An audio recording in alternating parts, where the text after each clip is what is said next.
journals written by Native Americans. So it was really, really like humbling, but also like so good to see. Like it Yeah. made me feel good, you know? Yeah. I think that one of the biggest problems that we have talking about privilege and white supremacy, um, like one of the biggest barriers to it is that a lot of white people literally can't see it. Like they cannot Mm-hmm. see that there is a problem because they don't see the dominant culture, the people operating at the upper echelons of literally like any place you look. Um, they can't see the whiteness of these groups, these people, these institutions, because it has not been described to us as white. It has been described to us as normal. Mm-hmm. Like when I was growing up, my family instilled upon me these ideas like, we don't do this thing because it's trashy.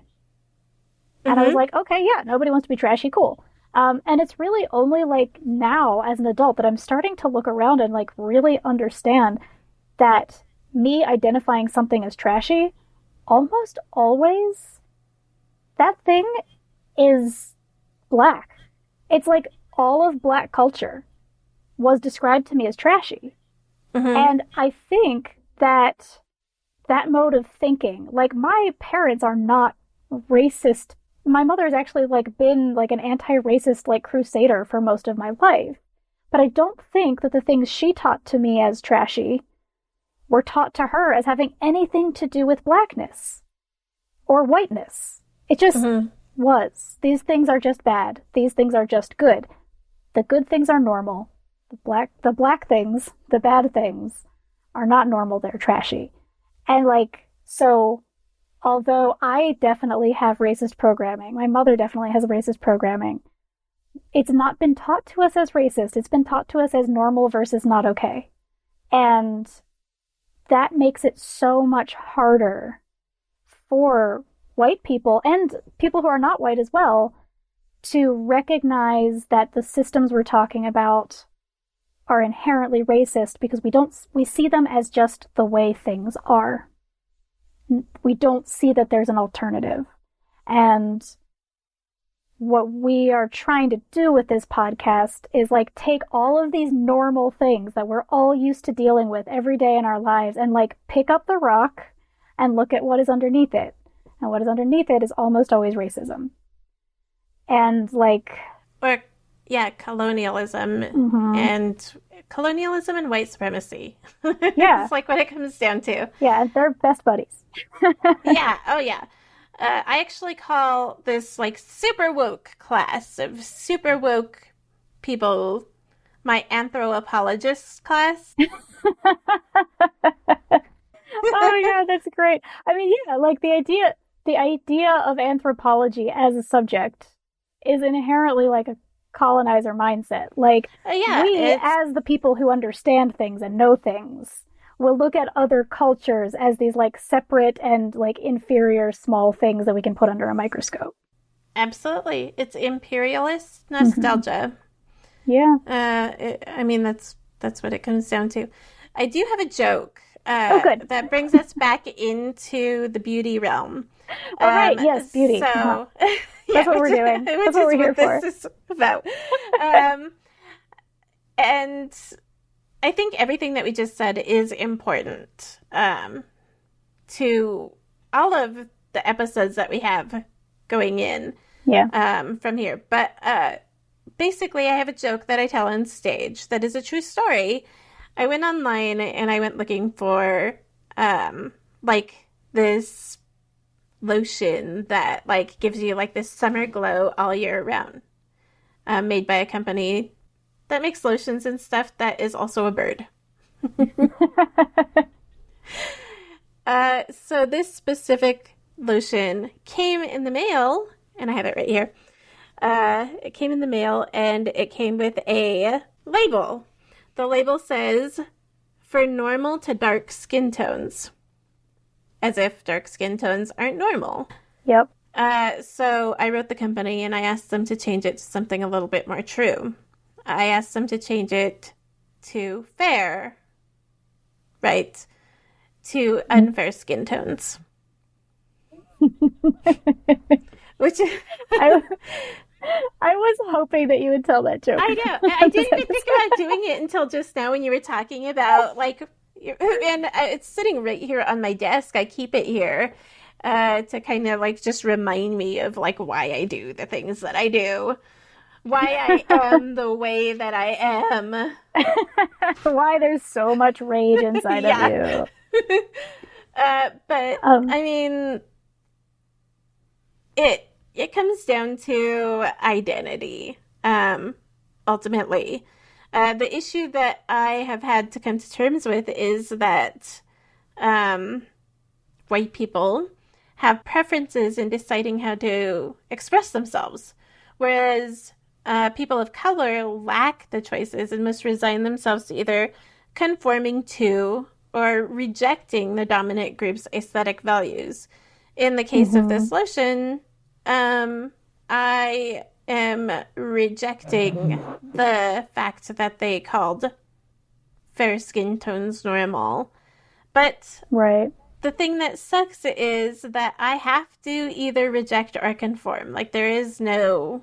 Yeah, there's very little room to decide for yourself how Well, you're going to because present everything yourself. is decided for me. If I wear something that isn't considered like Native American regalia, then I am like conforming to like the colonizer's style of clothing, you know?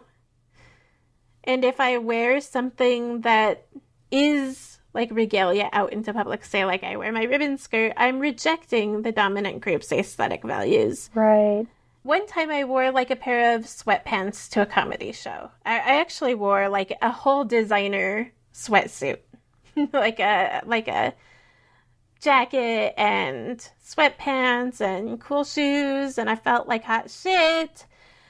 Yeah. But then the guy sitting behind me, I'm sitting there right in front of him, and I had just gotten off stage. I was filming this. I have this on camera because I was filming the Oh my shows that were God. happening on stage. But he goes, "Why do people wear sweatpants in public? Don't they know that the other people are going to see them?" He saw this style of athletic, like, awesomeness that I was wearing as trashy because Right. he only apparently wears sweatpants at home. I don't know. I don't know what the, What is wrong with that guy? but it was so, it like hurt me. Like in the moment, it like Right. damaged like the identity that I was trying to set up for myself. And it's something that he probably would never even have to think about. Right. That's a really good point. Because as a cis white male, what he said is undoubted and unchallenged in American society. Right. And Yeah, and he has like the social currency to make you feel shitty. right, the identity of, say, someone like me is looked at in comparison to or in opposition from the societal norm. White Americans Right. have historically employed, either consciously or subconsciously, the perspective, universal voice to Right. subjugate people of color and justify that subjugation. Yeah. Yeah, and it's all based on how you look. Mm-hmm. So like basically like you stepping out of the house almost no matter what the situation is almost always like a political statement because the way that people perceive you changes everything about the situation that you're in. Right. And I don't get to pick, like, my skin color is brown. If I leave the house with all 6 of my kids to go grocery shopping, like, that's not going to look great to some people. If I leave the house by myself and buy enough food for 6 people, I mean, for 6 children, 8 people, that's not going to look great for myself. I mean, so I have to like look at like the way that society sees me in every single situation that I'm doing, and that includes what kind of beauty standards I have chosen to accept or reject that day. Yeah. Yeah. Yeah. And you're absolutely right. Like, it is not the same for white folks. Like, I mean, one thing that I have been thinking about a lot as I've been doing research for this episode is how, like I said earlier, that white supremacy and colonization are best buds. Mm-hmm. And those two are also best buds with misogyny. Like, beauty standards are primarily used to police and oppress female identified people.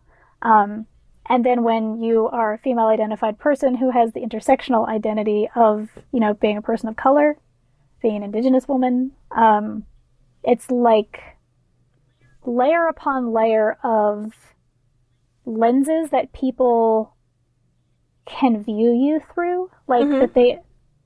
that they understand enough about you just by looking at you to make a set of assumptions and then treat you according to those assumptions. And I think that happens, that happens to everybody. Like, it is a natural process that we do judge other people based on what we can perceive about them with our eyes. I'm not going to pretend like that isn't just something that happens. Like, not going to go too far here. But, stepping outside of the house as a woman, as a white woman, is still political. Like, I still have, when I step out of the house, I'm like, okay, am I going to try to look nice to make other people feel comfortable? Mm-hmm. Like, am I going to smile at people to make them feel comfortable? Which actually has been one of the great things about the coronavirus epidemic, because people can't really tell if you're smiling behind a mask. So it takes at least like one little thing off of my plate when I step outside the house. But yeah, like, am I going to dress up so that people don't have a negative feeling about me? Am I going to smile at people? Am I going to, like, play the part of the nice, smiling, easy to get along with, demure woman? Or am I going to, like, butch it up? Am I going to display, like, my queerness in the way that I approach the world? Because that is a political statement, like rejecting a lot of, conventional beauty standards for women. And then, inviting people to look at me and make a judgment and decide whether or not they're okay with my decision. And that is all reflected in how they're going to treat me. I feel like those are the main 2, maybe 3 levels of, like, decision making about my own appearance when I leave the house. Right. Yours is compounded by multiple other layers of the assumptions that your appearance leads people to make about you. Yeah. And I don't get to decide whether or not I'm going to leave the house and be brown today. Like, that's not a decision Right. I get to make. I just already am, and so I already have this level that I have to, like, deal with in our society, and that sucks. Because I had to come to terms with it. I mean, when I was young, I didn't feel pretty because I had darker brown skin. And even, like, some of my cousins who have, like, the same amount of Cheyenne, like, bloodlines in them as me have, like, blonde hair and blue eyes, Yeah.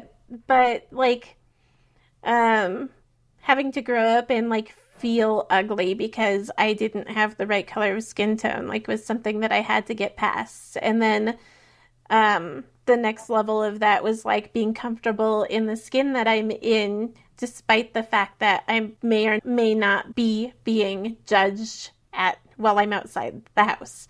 Right. And then Yeah. the next level of absolutely, like, accepting and loving who I am, the color of my skin, and being able to wear my hair long and curly or straight or however I want to wear it that day without having to worry about what people are going to think about that. Chances are I'm probably going to experience, like, more of this judgment because I am a comic and an actress and I put myself out on stages, and so people Right. have a higher tendency to feel like they know me because we connected in this visceral way on stage where I made a joke, Oh, they right. laughed, Yeah. they see me off stage after the show, And I've had so many people like reach out and touch my hair, feel cool with like Oh my commenting God. on like how I